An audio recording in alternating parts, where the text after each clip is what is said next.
Grateful to be out here in these woods today. Thank you for being with me.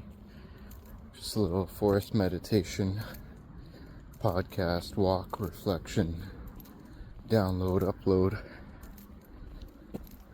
talking some shit, spitting some truth, spitting some game, maybe get some things off my chest. Who knows? Definitely something sitting on my chest here. Man, I want you to take a look.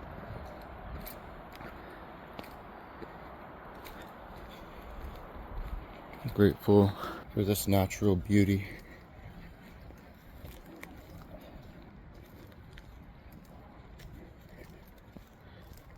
And for the sake of my body's health, being able to do this.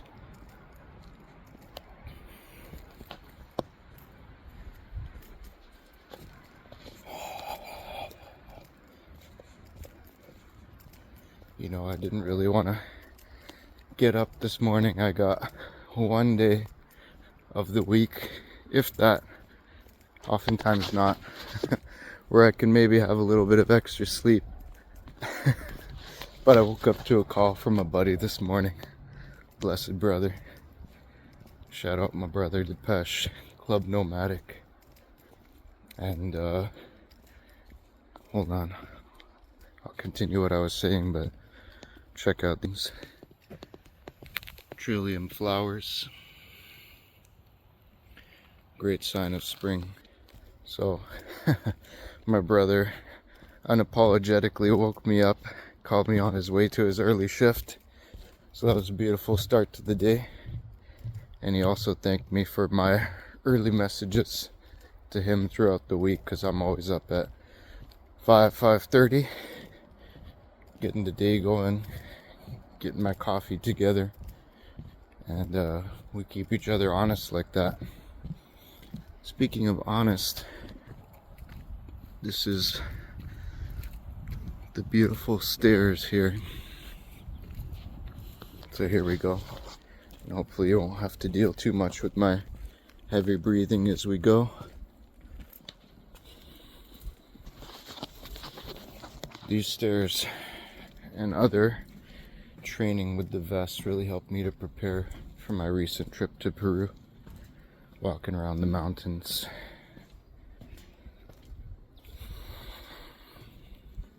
Up at high altitude, straight up climbs for kilometers at a time.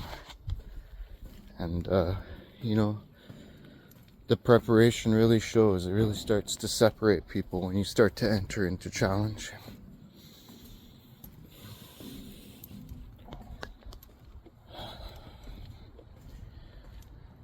It's not important to sprint up these stairs or up the mountain.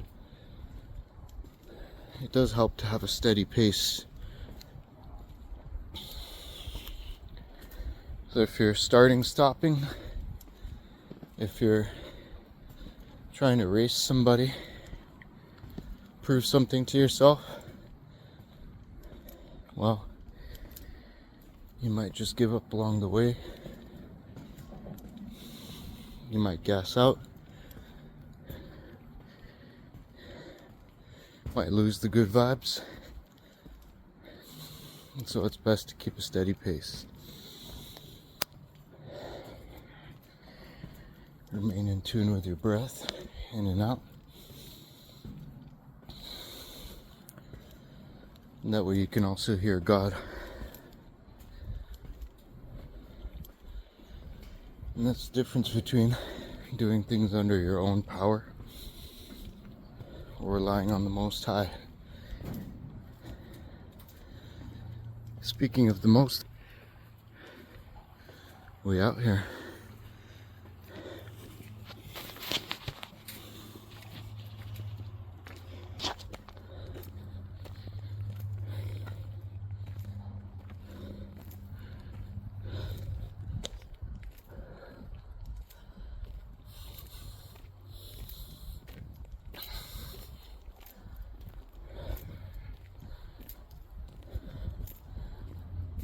Usually I do a full hike along the trail all the way up to the stair spot. So this felt relatively short. I'm still going to continue more on the other side.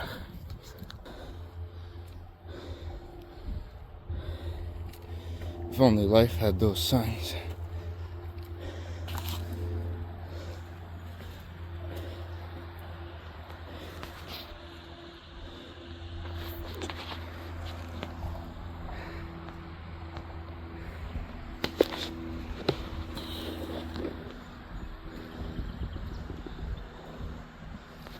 Got a fisherman down there.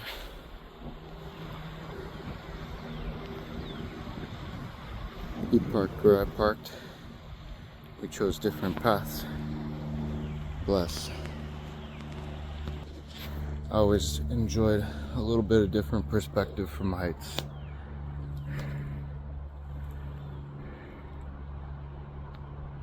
Each perspective gives you a different vantage. And that's why we can't get stuck with one in life.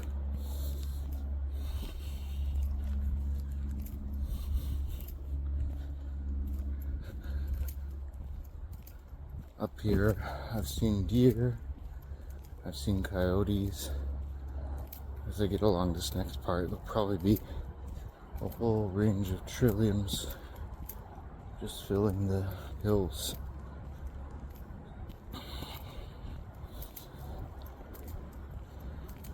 You know, and part of this recording in this style, which I haven't done before, just walking around, is that I want it to be in my element and see what flows. I've also wanted to develop my public speaking, and this is a way of being where I'm comfortable and seeing what flows out. Also training myself to feel that there's value in what I have to share. Just getting comfortable speaking my thoughts, flow of consciousness. Seeing if there's some nuggets that come out. And being at ease. Recognizing that there is value in what I have to say.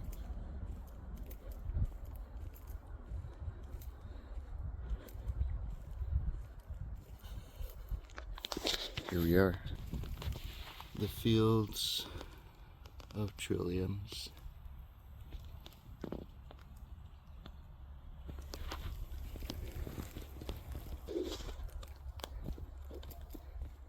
It's very calm and peaceful out here early on a Sunday morning, and then I'm sure the slight crowds and families will be coming in later in the day when things are warmer and more comfortable. But to be honest, being somebody who likes to hike all year round, even through the winter, this is beautiful. Usually this trail would be full, just covered with ice and treacherous and cold in the winter. But even then it has its beauty. The stillness, the quiet. It's nice to hear the birds though. See the squirrels.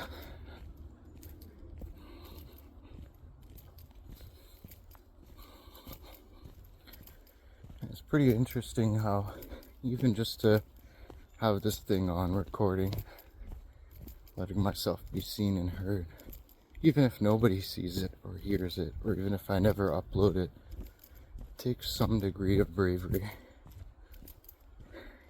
Funny how that works.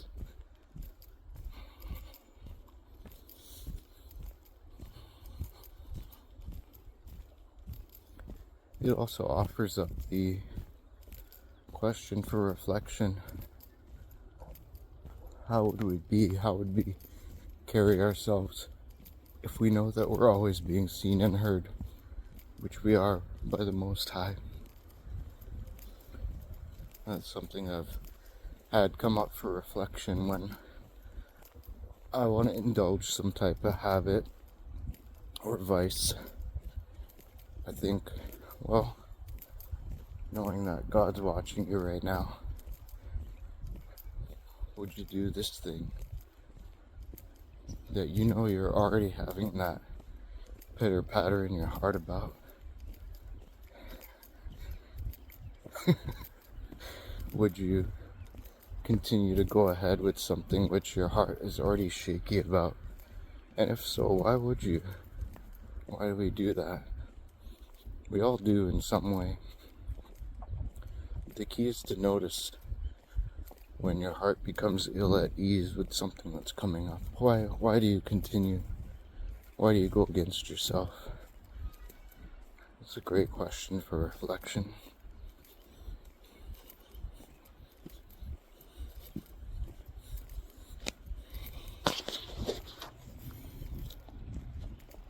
Watching the seasons change and going in the same trail year after year, season after season is a beautiful opportunity to notice change. Change in yourself, change in nature. Stopping by the riverbank here, see if I see anything. Always looking for deer.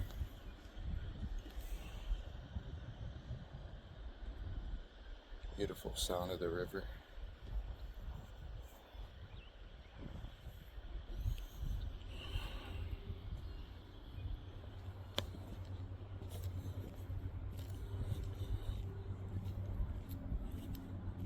It's funny how sometimes we don't appreciate what we have when somebody else would trade spots with us, or at least wish that they were having our experience in the moment. And we often port ourselves into or desire someone else's experience, even subtly, even if we don't wish to actually trade. You know, for example, a young man or an older man with a family with kids might look at this and think, if I didn't have to get up and make my kids breakfast and deal with my wife's shit and these responsibilities, if I could just have a peaceful morning and hike to myself as a single man, he might be tempted to trade spots. And then a young man or even an older man might be tempted to say, oh, I wish I didn't have another morning or day alone, all alone. I wish I could have time with my family, have some beautiful kids, have somebody to spend my life with. And, you know, it's valid. It's valid to want to look at the other side of the page and want to live that. The beautiful thing is that that's life. That's chapters that we get to live. And yet, we're always peeking around the corner, wanting to live somebody else's life in that chapter, wanting to look back at our other chapters and live differently. But the thing is, we can only live this one at a time, and we ought to embrace it because it's offering us specific blessings, specific lessons. And so I just feel really blessed to be where I am now at this time, to have my health, to have my youth, to be somewhere in between, having had the experiences I've had, thankfully not being too held down with attachments, to have the right people around me, the right mentorship, students to pour into. Highly blessed to be free of my vices, to have a healthy lifestyle, meaningful work. Praise God. Praise God. And you know, it hasn't come cheap. It hasn't come without sacrifices. And even to have experienced loss recently has been what it's taken me to really be even more grateful. Even more grateful for the muck. Because, as they say, no mud, no lotus. We gotta rise out of the mud like a fucking lotus. Right out of the fucking mud of life.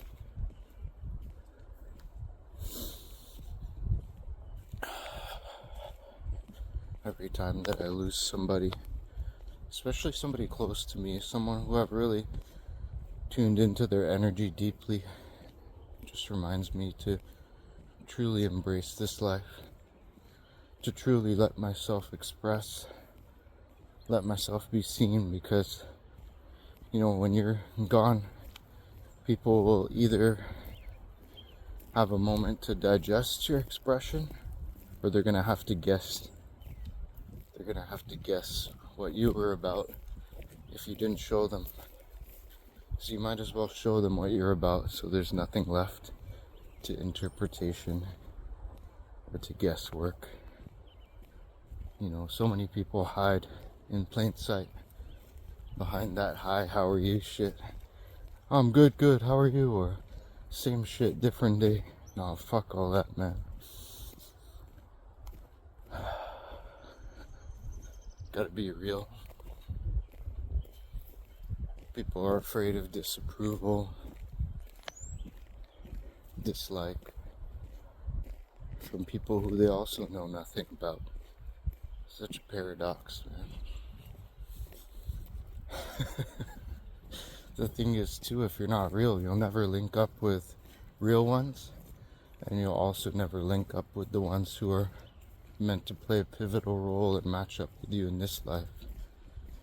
You're so busy changing the edges of your puzzle piece that you're never gonna fit in.